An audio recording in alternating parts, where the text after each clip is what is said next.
Anatomofisiologia do sistema respiratório. O sistema respiratório. Olá, pessoal! Vamos iniciar o nosso estudo sobre o sistema respiratório, o sistema responsável pela captação do oxigênio no ar atmosférico e a troca pelo gás carbônico. Acompanhem comigo as estruturas responsáveis por essas trocas, assim como as estruturas capazes de levar o ar atmosférico até os pulmões. Praticamente todos os seres vivos precisam de oxigênio para o metabolismo celular. Antigamente, quando só existiam seres unicelulares, como a ameba,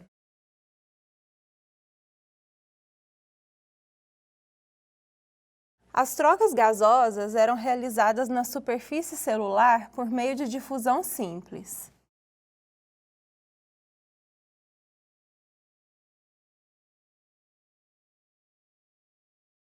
O oxigênio era trocado pelo gás carbônico.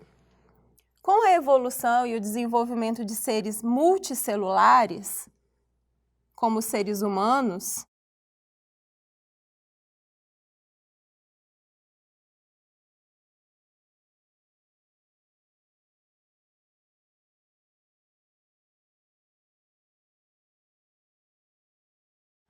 o número de células entre a superfície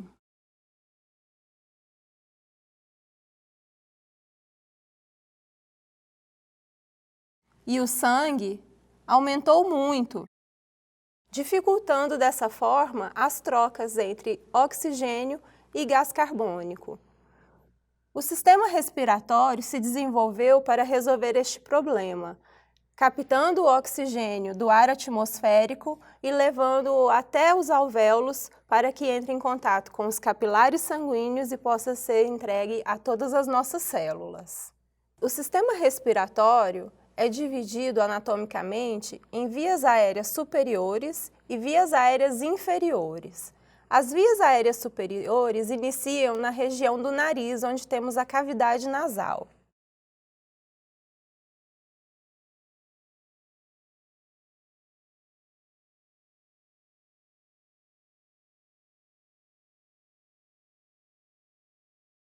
A partir da cavidade nasal, o ar inspirado segue em direção à faringe.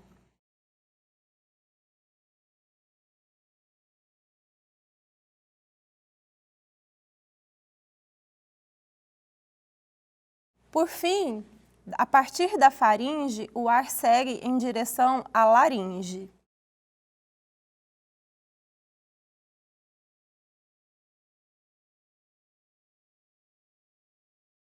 Finalizando as estruturas que fazem parte das vias aéreas superiores.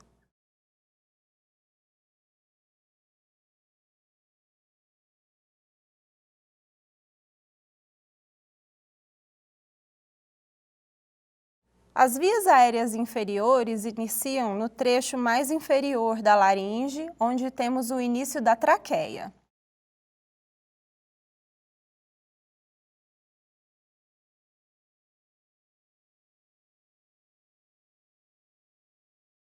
Por fim, a traqueia se bifurca e forma o início da árvore brônquica, os brônquios.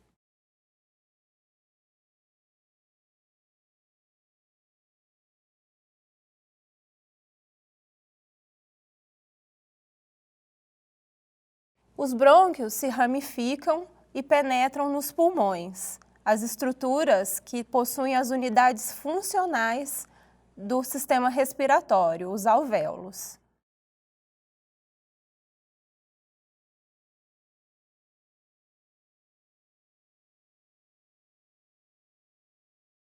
Portanto, traqueia, brônquios e pulmões compõem as vias aéreas inferiores.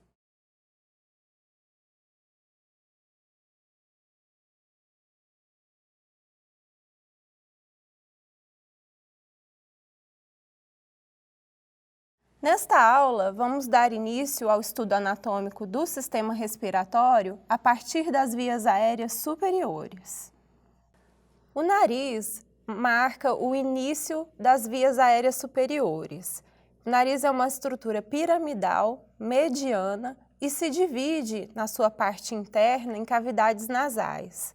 O nariz que observamos nessa região anterior da face pode ser denominado também de nariz externo. O nariz externo se fixa na região da face por meio da raiz.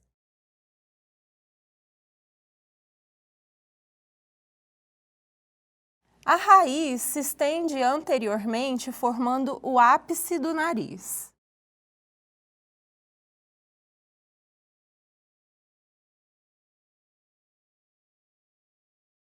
A extensão que liga a raiz ao ápice é o dorso do nariz. O dorso do nariz se estende lateralmente, formando as asas do nariz, a direita e a esquerda. E por fim, temos a base do nariz, a região que ancora o nariz inferiormente na face e que contém as aberturas que permitem a entrada e a saída do ar atmosférico, as narinas.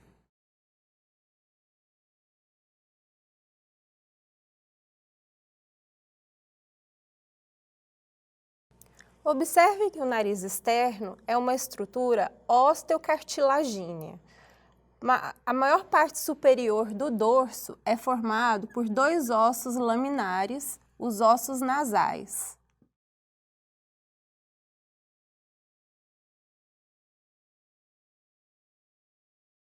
Já a porção antero-inferior do dorso do nariz e a asa do nariz, tanto a direita como a asa esquerda, são formadas por cartilagens hialinas.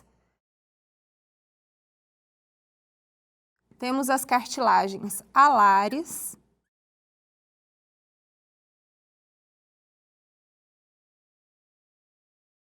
a maior e as menores, ramos laterais de cartilagens hialinas,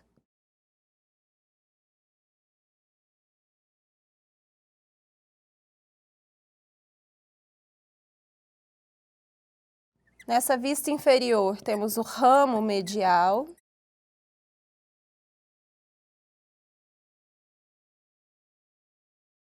e por fim, dividindo o nariz externo em duas metades semelhantes, temos a cartilagem septal.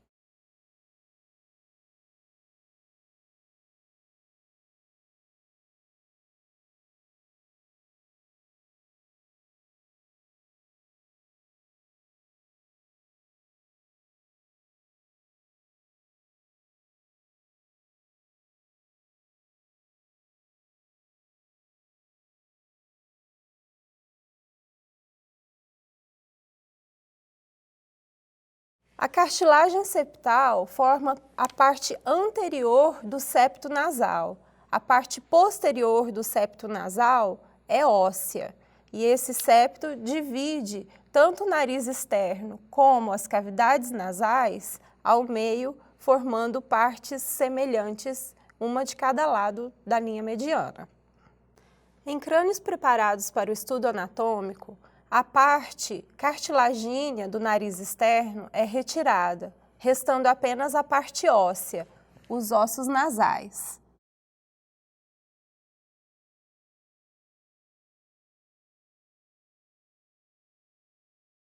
Também podemos observar que ao retirar esta parte cartilagínea, forma-se uma abertura na região mediana da face, a abertura piriforme.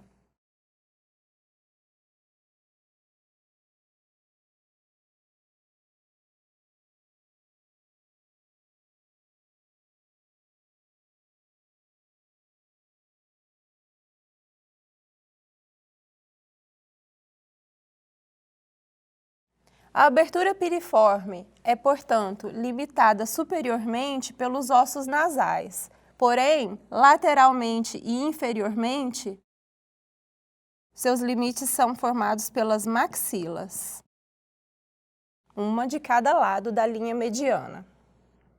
Bom, pessoal, observem nessa imagem, então, a abertura das narinas pelo nariz externo.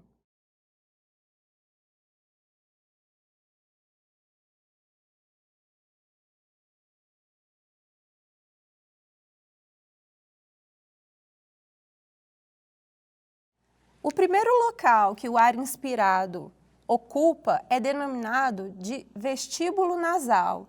Esta área mais lisa, localizada no interior da cavidade nasal.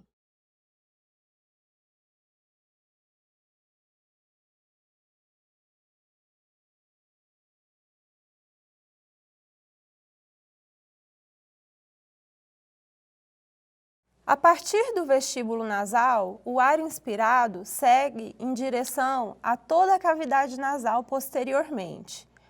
Toda essa região, desde a entrada do nariz externo pelas narinas, nós vamos observar a presença de estruturas responsáveis pelo condicionamento do ar.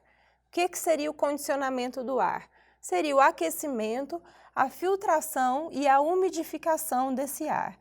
É interessante para o sistema respiratório que ocorra todo esse processo de preparo do ar inspirado para evitar que micro-organismos ou que o ar muito frio adentre as vias aéreas inferiores e danifique a superfície alveolar, que é extremamente delgada. Portanto, nas narinas, nós temos o primeiro local de filtração do ar. Pelos que impedem a passagem de partículas muito grandes. Esses são as vibriças.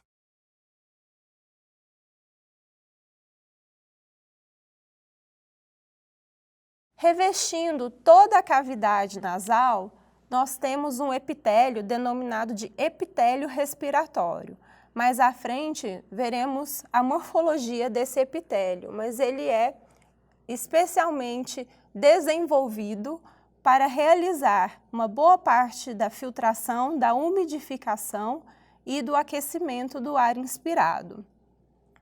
Passando pela cavidade nasal, temos estruturas que se projetam para o interior a partir da parede lateral da cavidade, formando ondulações em direção medial dessa cavidade. Essas são as conchas nasais.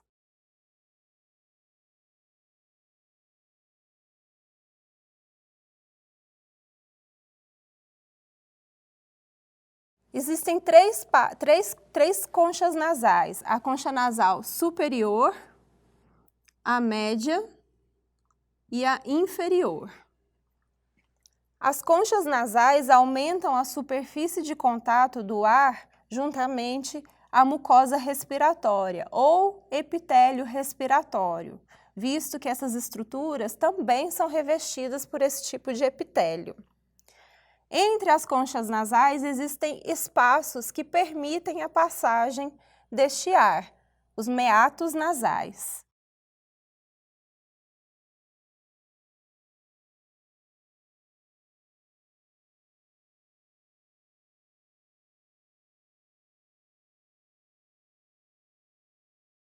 Assim como as conchas nasais, nós temos o meato nasal superior, o médio e o inferior. Além dessas estruturas, na região mais superior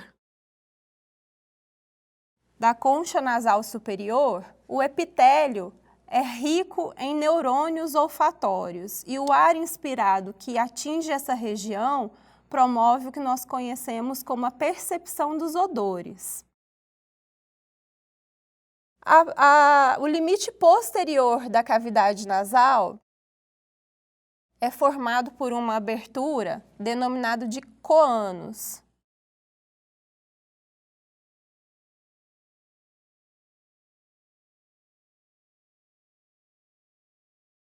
Os demais limites da cavidade nasal são a região do palato, tanto o palato duro como o palato mole, formando então o assoalho.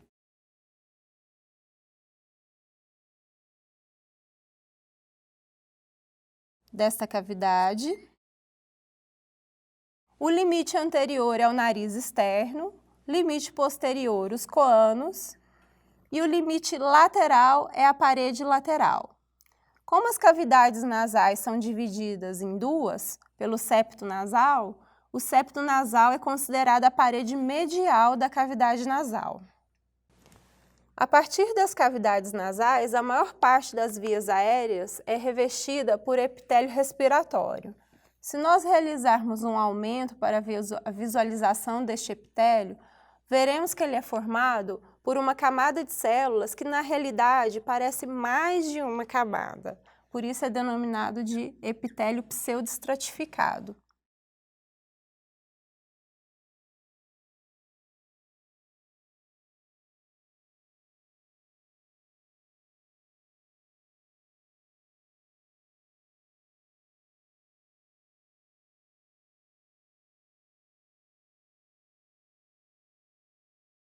O formato dessas células são cilíndricas, portanto, ele é pseudoestratificado cilíndrico. Além disso, essas células cilíndricas possuem cílios.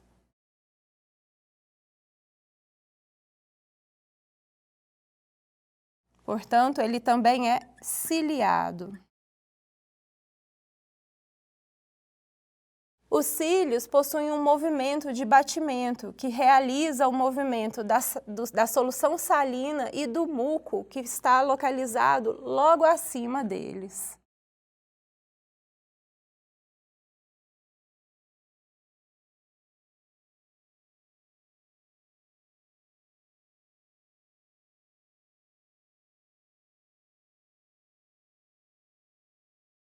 As próprias células desse epitélio são as responsáveis pela secreção da solução salina. Entretanto, existem outras células, as células caliciformes,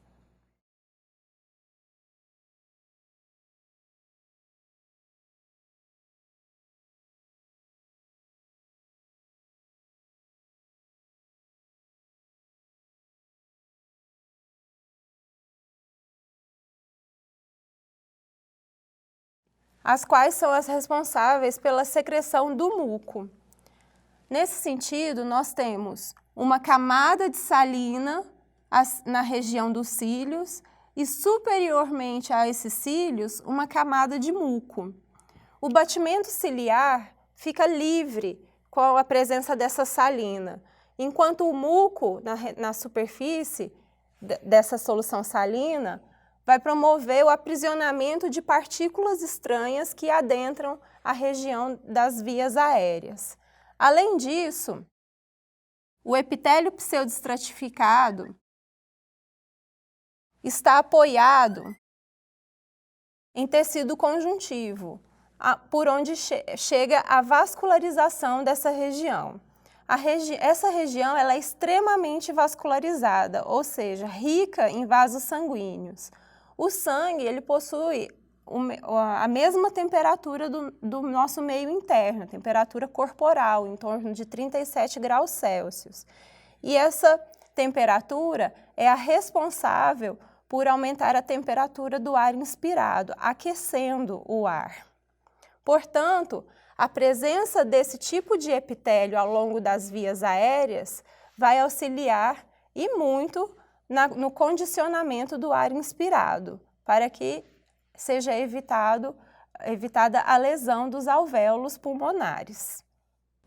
Aqui temos um corte sagital mediano dessa região da cavidade nasal. Vejam que nós não conseguimos visualizar mais as conchas nasais. Isso porque o septo nasal está tampando a nossa visão. Vejam que anteriormente o septo nasal é formado por cartilagem hialina, a cartilagem septal.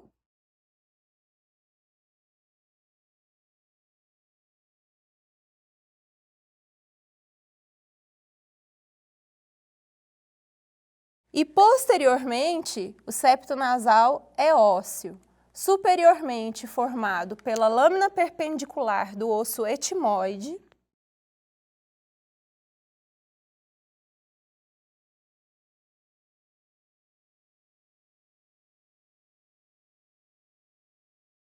e inferiormente pela lâmina do osso vômer.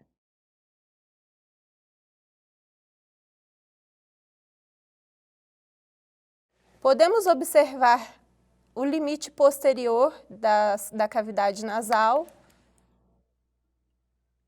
o que denominamos de coânos.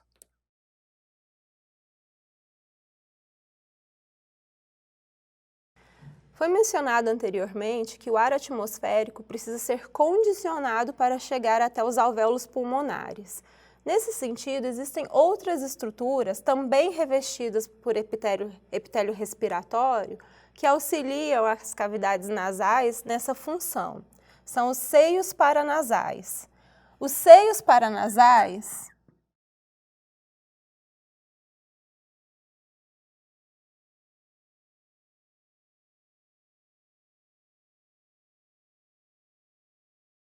estão localizados em alguns ossos do crânio. São aberturas ou espaços no interior do osso frontal,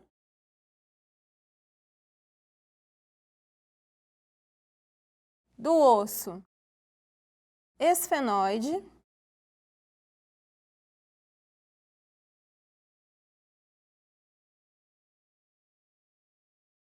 do osso etimoide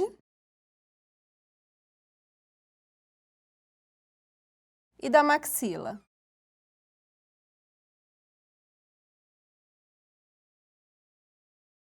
Essas aberturas são, na realidade, espaços aéreos e estão revestidos por epitélio respiratório. Esses espaços aéreos se comunicam com a cavidade nasal por meio de passagens para o interior da cavidade nasal. Portanto, essas cavidades são denominadas com o nome do osso onde elas estão localizadas. Portanto, seio frontal, seio esfenoidal, por estar no osso esfenoide, seio maxilar e, no caso do osso etimoide, como são vários espaços um pouco menores, nós vamos denominar de células etimoidais, ao invés de um seio etimoidal único.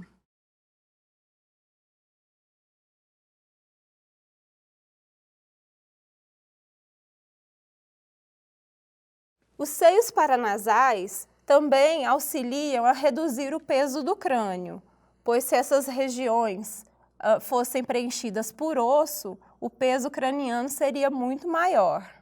Além disso, funcionam como câmaras de ressonância durante a fonação. A partir das cavidades nasais, o ar inspirado segue em direção posterior à próxima estrutura das vias aéreas superiores, a faringe. A faringe é como se fosse um tubo osteomuscular, localizado, então, na região posterior da cabeça e do pescoço. Ela é dividida em 3 partes, que estão relacionadas com a laringe, com a cavidade oral e com a cavidade nasal. A região relacionada com a cavidade nasal é a parte nasal da faringe. Logo abaixo da parte nasal da faringe, temos a região relacionada à cavidade oral. Essa é a parte oral da faringe.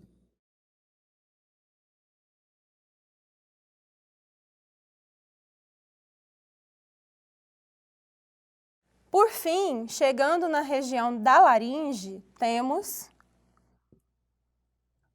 a parte laríngea da faringe.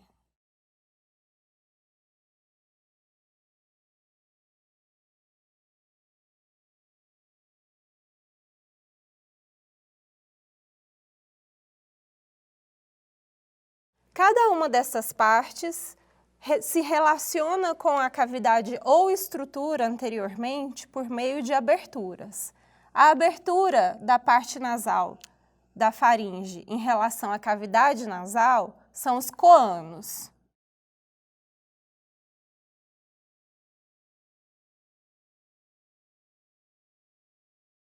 A abertura em relação à cavidade oral é o istmo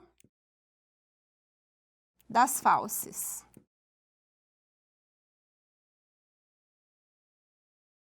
O que nós conhecemos como garganta. E a abertura relacionada com a laringe é o ádito da laringe.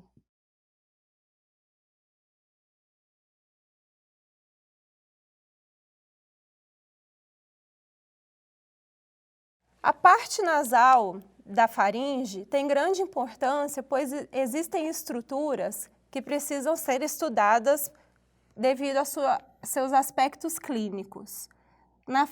Na parede superior da parte nasal da faringe, encontramos uma coleção de tecido linfóide, denominada de tonsila faríngea.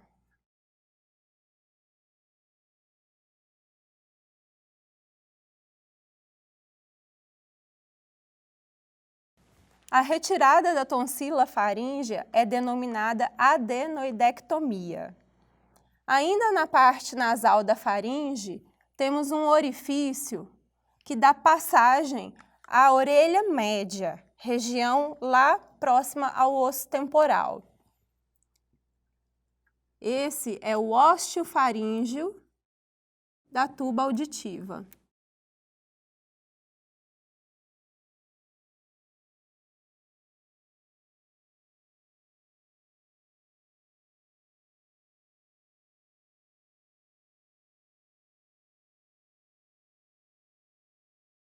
Como esse ósseo liga a parte nasal da faringe com a orelha média, qualquer substância, qualquer secreção que adentre este ósseo pode provocar inflamação e infecção da orelha média, o que denominamos de otite média. Nessa região, circundando o ósseo, nós temos o toro tubário superiormente e a prega salpingofaríngea, que são pregas da mucosa respiratória, que quando inflamadas também podem obstruir o ósseo faríngeo da tuba auditiva, provocando dificuldades na audição. A última porção das vias aéreas superiores é a laringe, uma estrutura formada basicamente por cartilagens hialinas e músculos.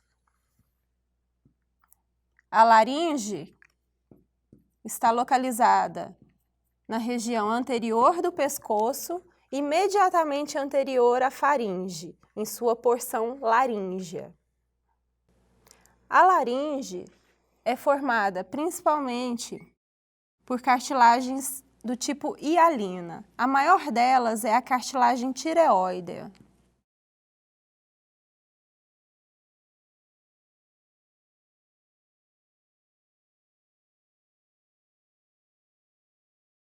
A cartilagem tireoidea possui duas lâminas, uma lâmina direita, uma lâmina esquerda e dois cornos de cada lado, um corno superior e um corno inferior.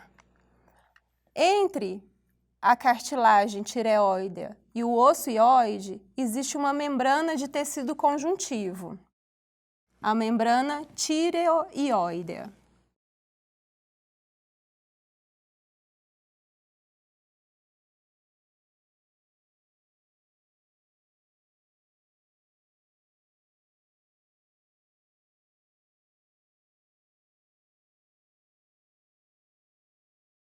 As duas lâminas da cartilagem tireoidea formam, nessa região mediana e anterior, uma proeminência, a proeminência laríngea, que nos homens é um pouco maior do que nas mulheres e também é conhecida como pomo de Adão.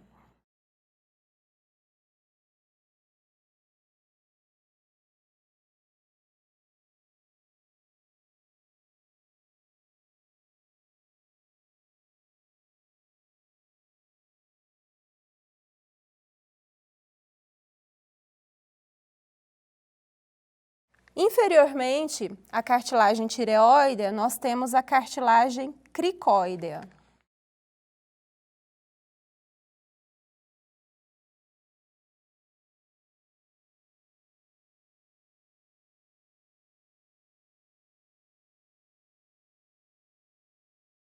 A cartilagem cricóidea marca o final das vias aéreas superiores. Além dessas cartilagens, posteriormente, nós temos mais dois tipos de cartilagens, as cartilagens corniculadas e as cartilagens aritenoides, que estão relacionadas às pregas vocais. Temos também a única cartilagem móvel da laringe e que não é formada por cartilagem hialina, e sim cartilagem elástica. Esta é a cartilagem epiglótica.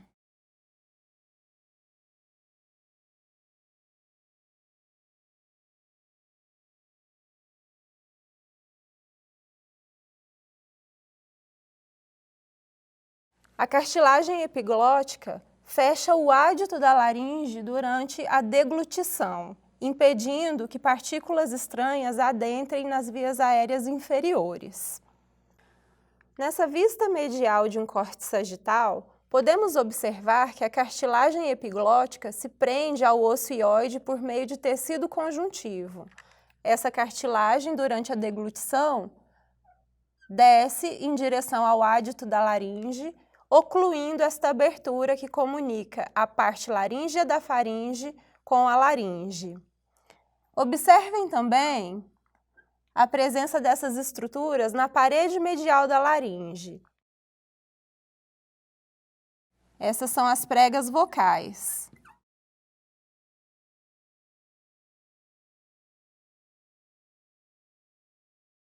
Relacionadas com a produção dos sons.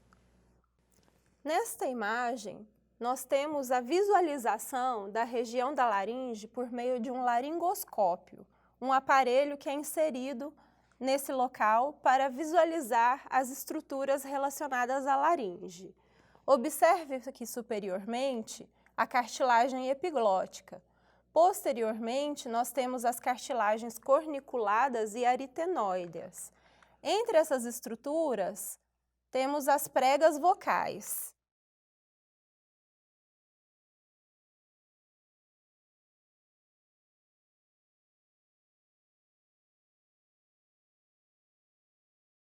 Cada prega vocal se prende à parede da laringe por meio da prega vestibular.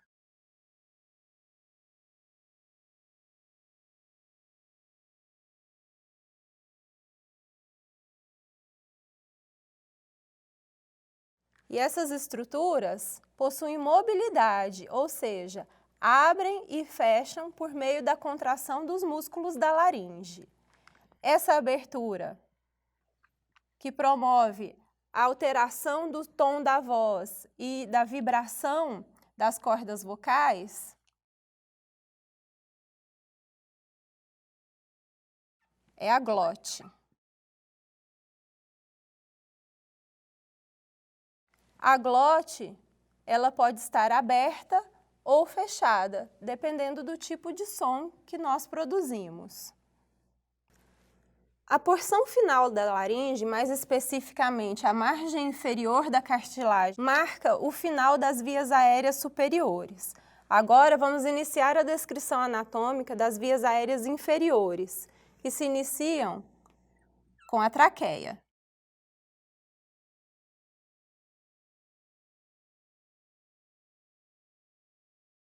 A traqueia é um tubo muscular e cartilagíneo mediano e anterior ao esôfago. Observem que ela é formada por vários anéis de cartilagem hialina, denominados anéis traqueais.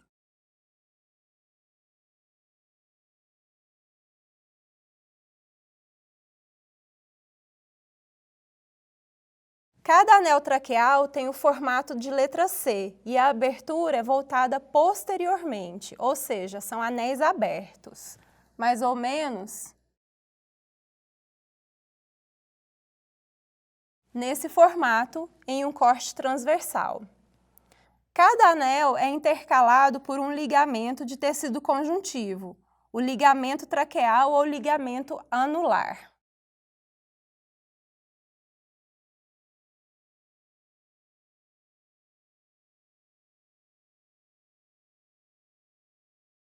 A porção final da traqueia é bifurcada e marcada pela presença de uma cartilagem hialina de formato peculiar. Essa é a bifurcação da traqueia.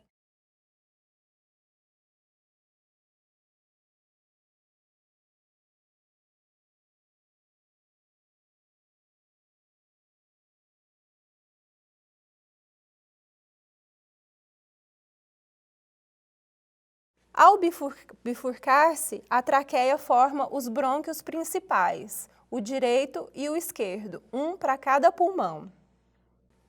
Observem agora a traqueia em uma vista posterior. Vejam como os anéis traqueais são abertos, permitindo o ancoramento de estruturas de tecido mole. Essa é a parte membranácea da traqueia.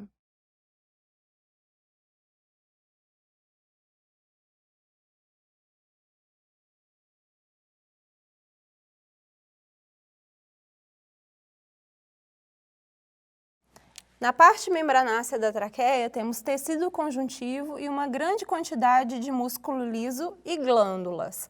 Além disso, a ausência de cartilagens nessa face posterior da traqueia permite a livre movimentação do esôfago e seus movimentos peristálticos durante a deglutição. Nesta imagem, temos um corte transversal que passou pela traqueia e pelo esôfago. Vimos que a traqueia é anterior em relação ao esôfago, que é posterior.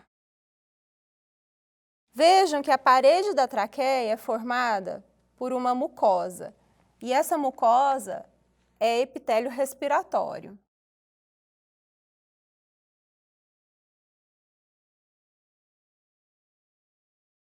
Logo abaixo da mucosa, temos a submucosa, rica em glândulas.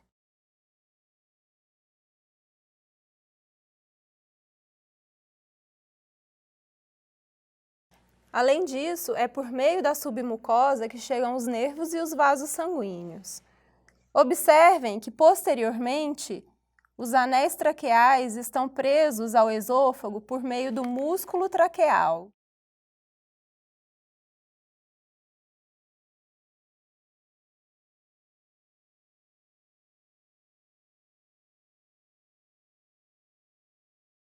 Esse músculo é músculo liso, ou seja, involuntário. A submucosa também se prende aos anéis cartilaginosos, os anéis traqueais.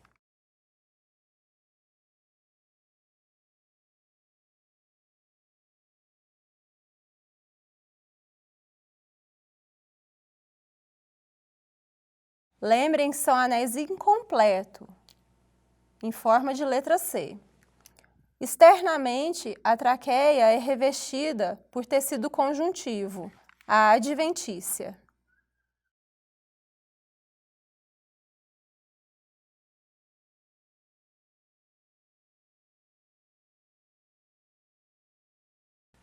Ao bifurcar-se, a traqueia dá origem aos brônquios principais.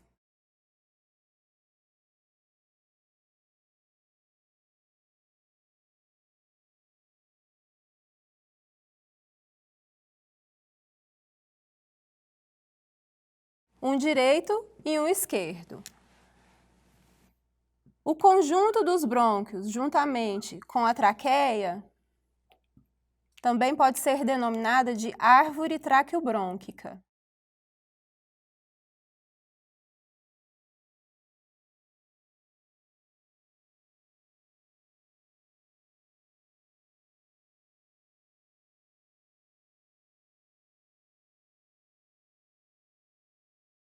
E agora vamos iniciar a descrição de cada um dos brônquios principais. Desde a bifurcação da traqueia, os brônquios iniciam uma ramificação em torno de 23 vezes. A partir do nariz externo até os bronquíolos terminais, nós temos estruturas responsáveis por manter essas vias aéreas abertas ou pérvias.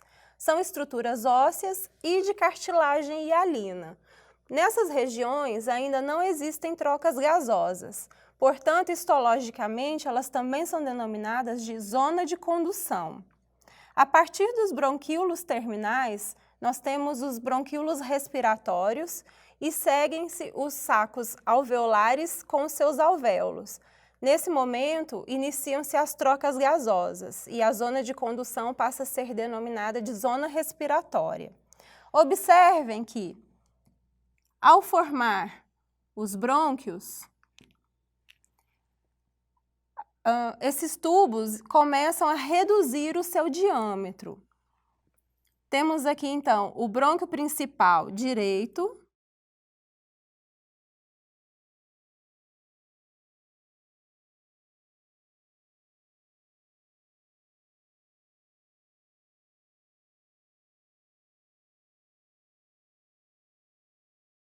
que vai adentrar o pulmão direito por meio do seu hilo pulmonar, e o brônquio principal esquerdo.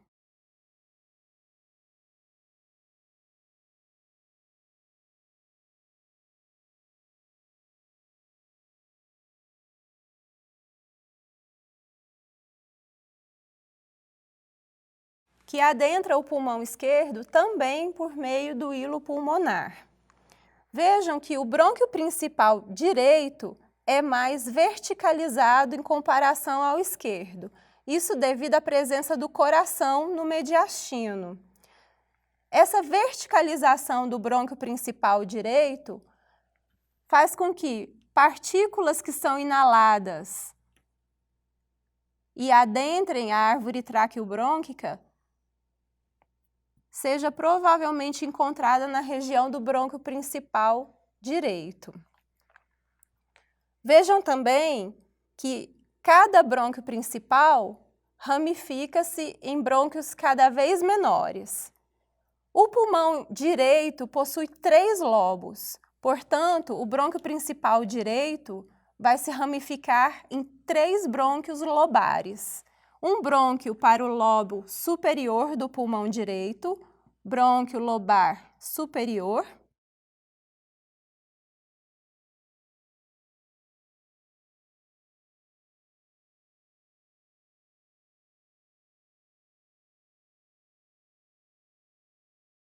Um brônquio para o lobo inferior do pulmão direito, brônquio lobar inferior.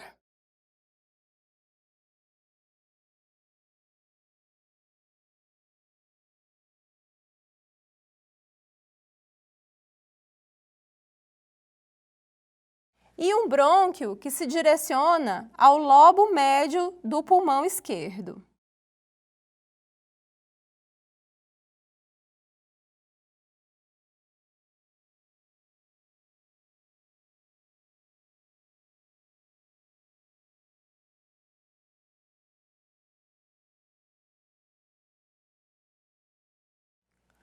O pulmão esquerdo possui apenas 2 lobos, portanto, o brônquio principal esquerdo vai apenas bifurcar-se, formando o brônquio lobar superior para o lobo superior do pulmão esquerdo e o brônquio lobar inferior para o lobo inferior do pulmão esquerdo.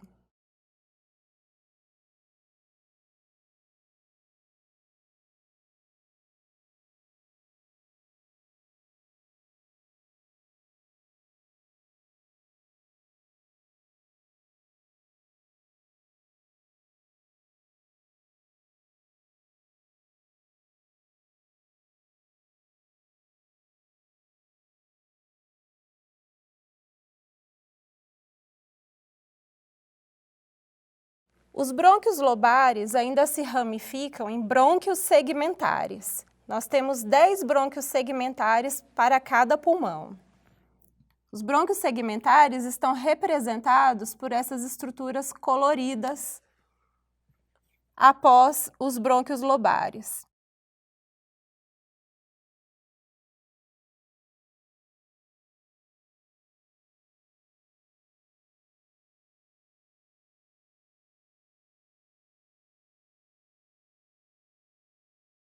A partir dos brônquios segmentares, teremos uma dezena de ramificações até a formação dos bronquíolos terminais.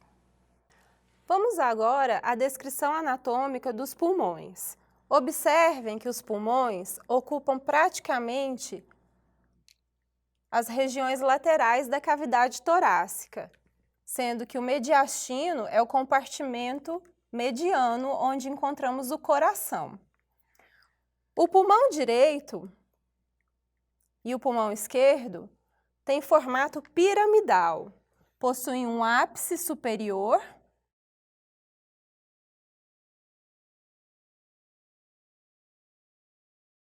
e uma base inferior.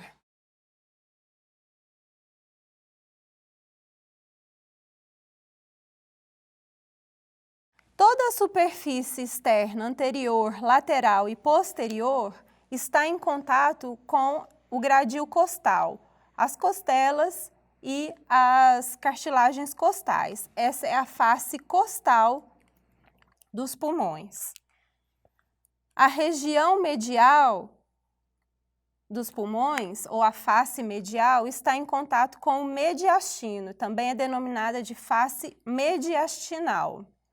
Observem que o pulmão direito é dividido em 3 partes. Cada uma dessas partes é denominada de lobo. Temos o lobo superior, dividido do lobo médio.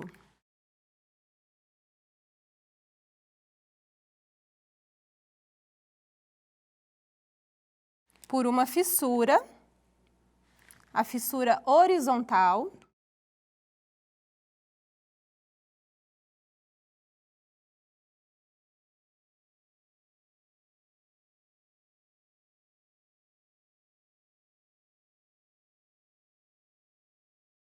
E o lobo inferior.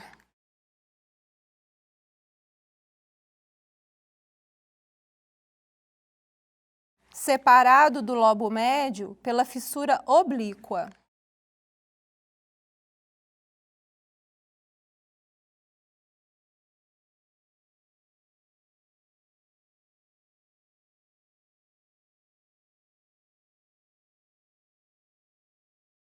O pulmão esquerdo é bem diferente do pulmão direito, possui apenas 2 lobos.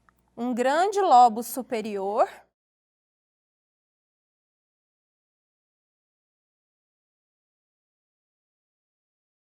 e inferiormente o lobo inferior.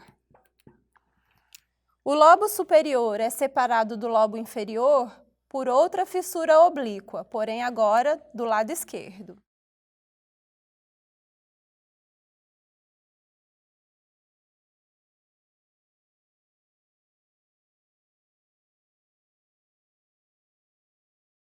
O pulmão esquerdo não possui lobo médio, pois durante o desenvolvimento embrionário, o coração ocupou o espaço que seria destinado ao lobo médio.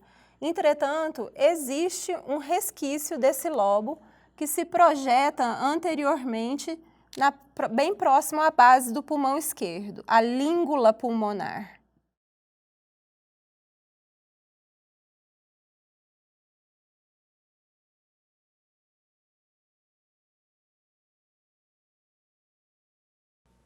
Observe nessa figura que o coração foi retirado e foi realizado um corte frontal dos pulmões. Podemos visualizar a região do mediastino e as faces mediastinais dos pulmões. Nessa região, nós temos o hilo pulmonar, uma estrutura circunscrita na face mediastinal dos pulmões que permite a entrada e a saída de estruturas, local que denominamos de raiz pulmonar.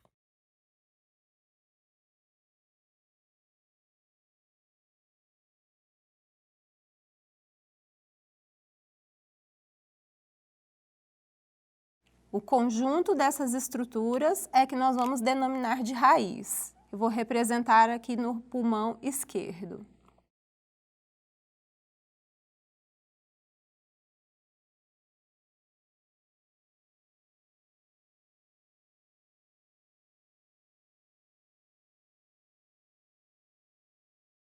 A raiz pulmonar é formada pelo conjunto das artérias pulmonares, veias pulmonares e brônquios principais e, às vezes, os brônquios lobares que estão entrando pelos pulmões. A maior parte do parênquima pulmonar é formado pelos alvéolos, as unidades funcionais dos pulmões, que realizam, então, as trocas gasosas. Se nós pegarmos um pedacinho do pulmão e ampliarmos, é mais ou menos essa estrutura que vamos visualizar. Cada estrutura circular é um alvéolo.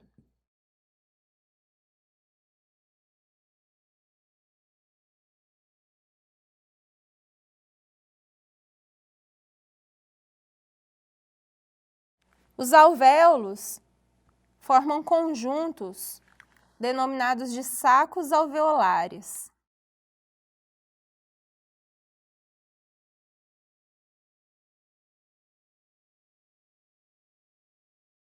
O saco alveolar é formado a partir de um bronquíolo respiratório, o início da zona respiratória.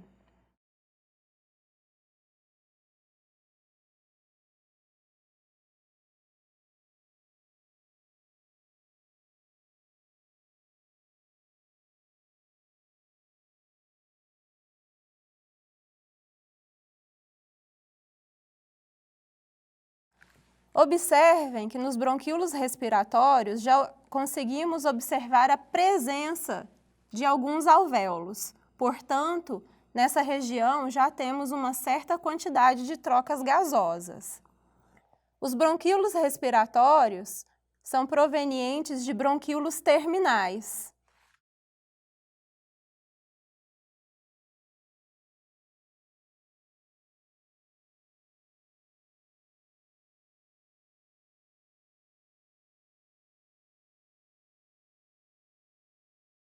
Os bronquíolos terminais marcam o final da zona de condução, pois ainda não existem alvéolos ao longo dessa estrutura.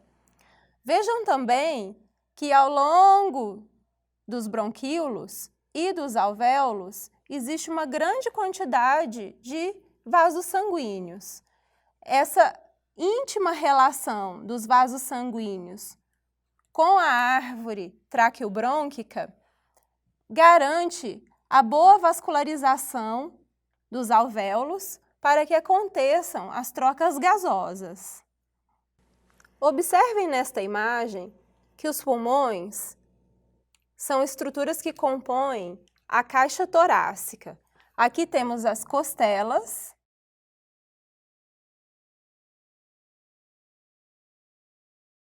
que estão seccionadas.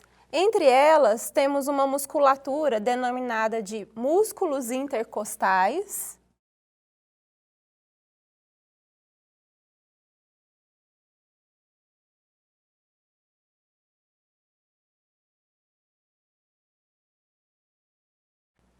Fechando a cavidade torácica inferiormente, temos o músculo diafragma.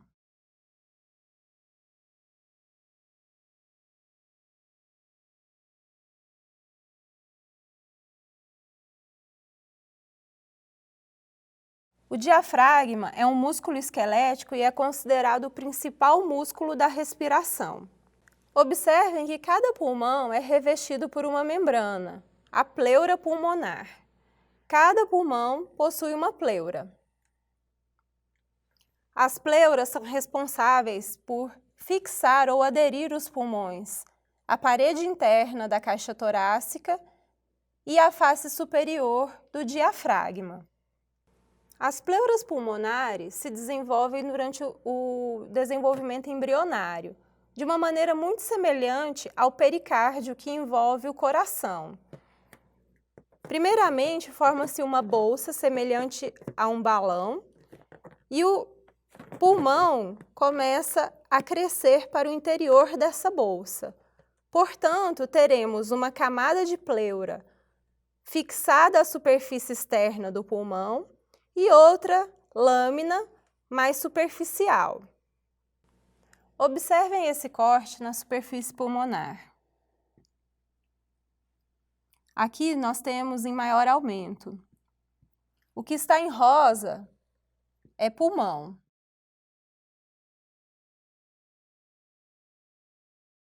O que está em azul e vermelho são as duas lâminas pleurais formadas durante o desenvolvimento embrionário.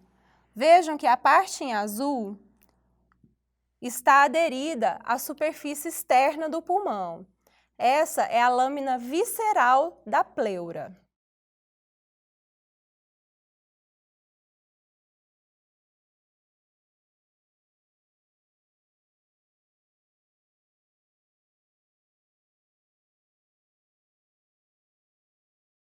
A porção em vermelho adere o pulmão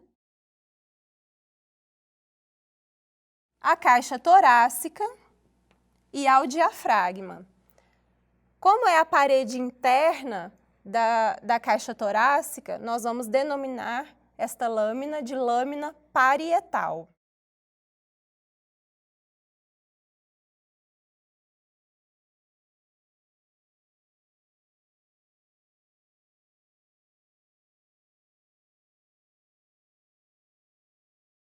A presença das pleuras ao redor dos pulmões faz com que esses órgãos estejam aderidos à parede interna da caixa torácica e ao diafragma. Portanto, sempre que essas estruturas se movimentarem, os pulmões vão acompanhar essa movimentação. Entre as lâminas pleurais existe um espaço, a cavidade pleural.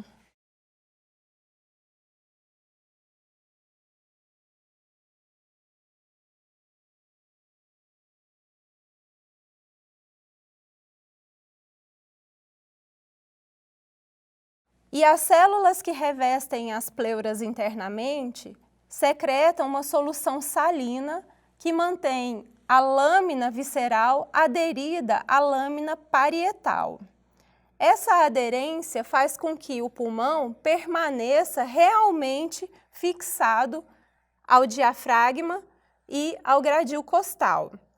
Além disso, a presença desse líquido faz com que as lâminas pleurais consigam deslizar uma sobre a outra de uma maneira mais fácil, com o menor atrito possível, dessa forma facilitando os movimentos respiratórios. Acompanhem comigo uma demonstração de como funciona essa aderência pleural graças à presença do líquido pleural entre as lâminas visceral e parietal. Eu tenho em minhas mãos duas lâminas de vidro que vão representar a lâmina parietal e a lâmina visceral das pleuras. Vou adicionar aqui em uma delas uma gota de água. Observem que ao tocar uma lâmina na outra, a presença do líquido entre elas permite a aderência de cada lâmina.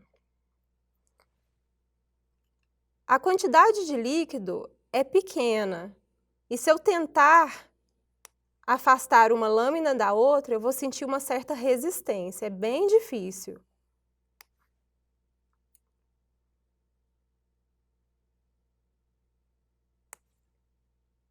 Entretanto, se eu tento deslizar uma lâmina sobre a outra, o movimento é facilitado.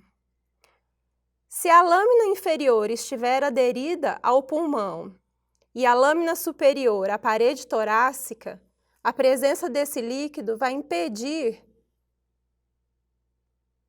a não aderência do pulmão à caixa torácica, devido a essa dificuldade de afastar uma lâmina da outra pela presença do líquido pleural. Portanto, pessoal, a presença desse líquido entre as lâminas pleurais faz com que os pulmões acompanhem os movimentos da caixa torácica e do diafragma durante os movimentos respiratórios.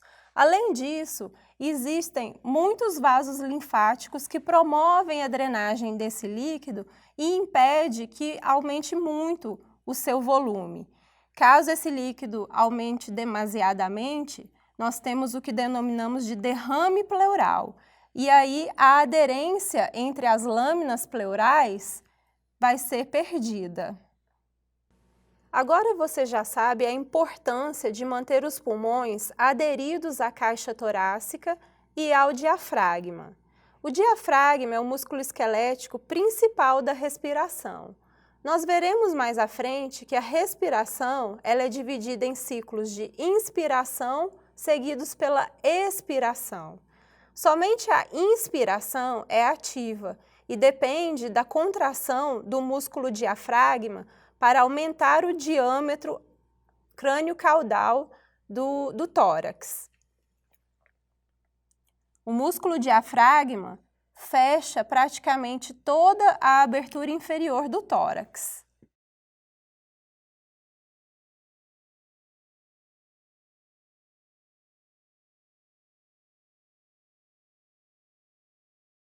Entretanto, esse músculo não é o único a participar da respiração. Temos um músculo sinergista que auxilia o diafragma a aumentar o diâmetro torácico. Os músculos que estão localizados nos espaços intercostais, os espaços entre as costelas. Esses são os músculos intercostais externos.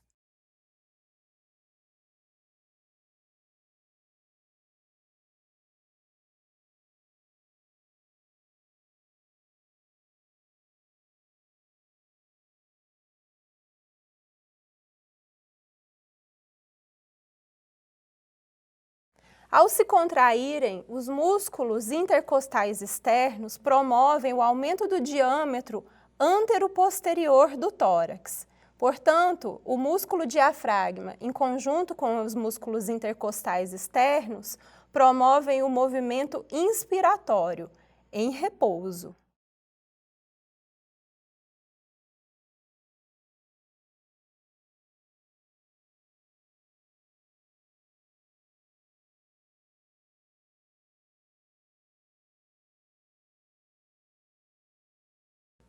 A respiração em repouso é suave, não muito profunda. Portanto, a ação do músculo diafragma e dos intercostais externos já é o suficiente. Entretanto, em vários momentos, precisamos aprofundar a nossa respiração e a inspiração se torna forçada. Para aumentar o volume respiratório durante a inspiração, entram na jogada alguns músculos que vão auxiliar o diafragma e os intercostais externos nesse processo. Esses são os músculos acessórios da inspiração.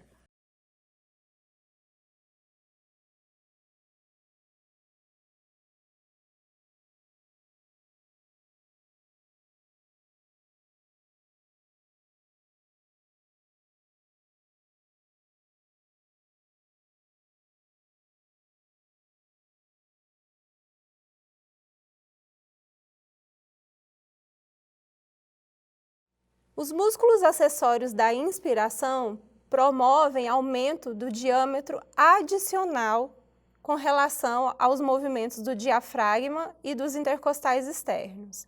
Nesse sentido, vários músculos torácicos e da região da cabeça e pescoço entram neste processo.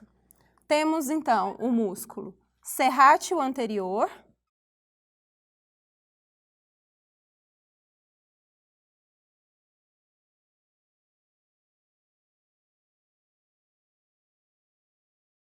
promovendo aumento do diâmetro da região torácica por se inserir nas costelas. O músculo peitoral maior,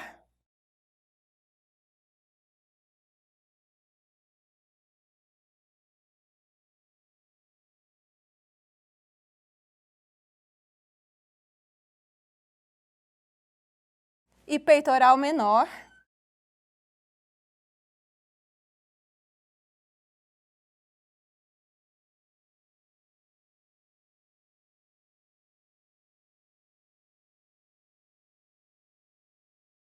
Os quais também auxiliam no aumento do diâmetro torácico por estarem inseridos nas costelas.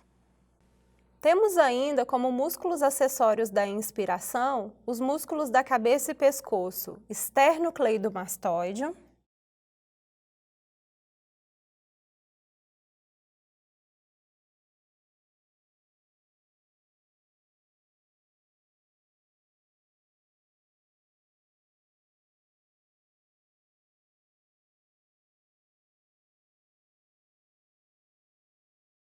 e os músculos escalenos.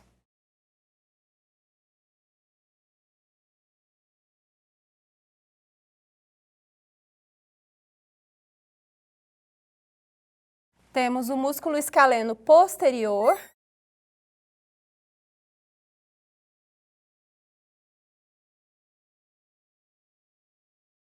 anterior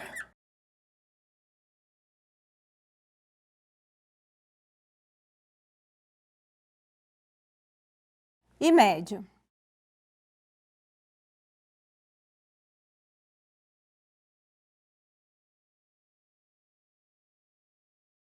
Os músculos esternocleidomastoide e escalenos, por se inserirem nas costelas mais superiores, aumentam o diâmetro do tórax no sentido crânio-caudal.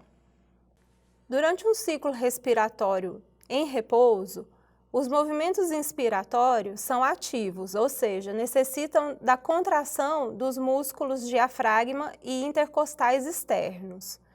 Porém, durante a expiração, basta que esses músculos relaxem para que esta fase do ciclo respiratório aconteça.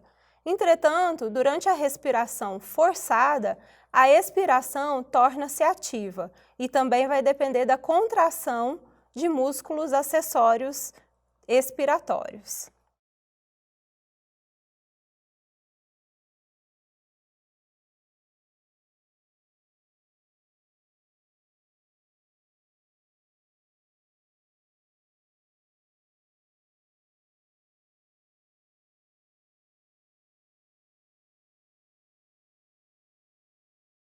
Com relação a esses músculos, temos os músculos intercostais internos, imediatamente profundos aos músculos intercostais externos.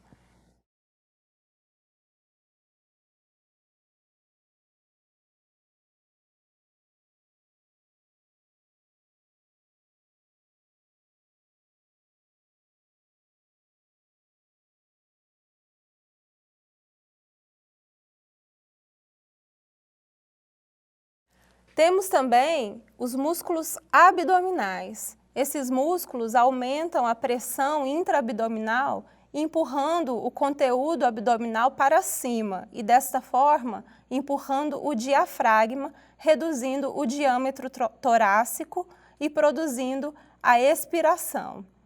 Temos, então, os músculos da parede anterolateral, compondo os músculos acessórios da expiração. Primeiramente, o músculo mais anterior desta parede, o músculo reto abdominal.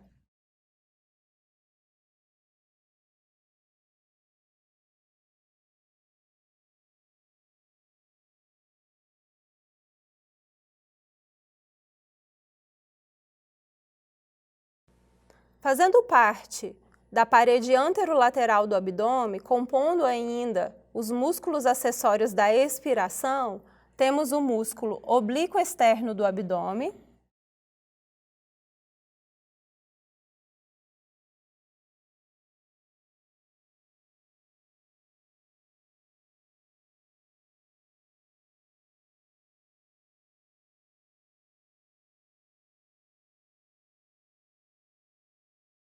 o músculo mais superficial da parede anterolateral. Imediatamente profundo a ele, temos o músculo oblíquo interno do abdômen.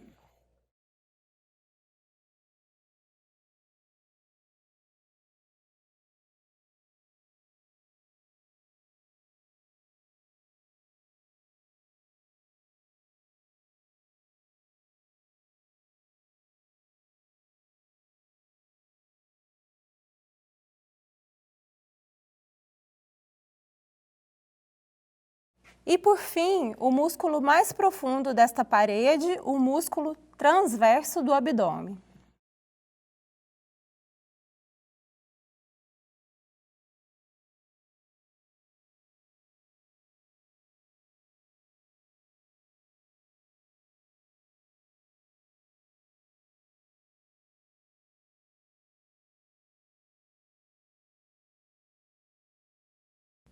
Para concluir nossa aula, vimos então a descrição da anatomia das vias aéreas superiores, seguimos pelas vias aéreas inferiores e finalizamos com a descrição dos músculos responsáveis pelos movimentos respiratórios. É isso aí, bons estudos!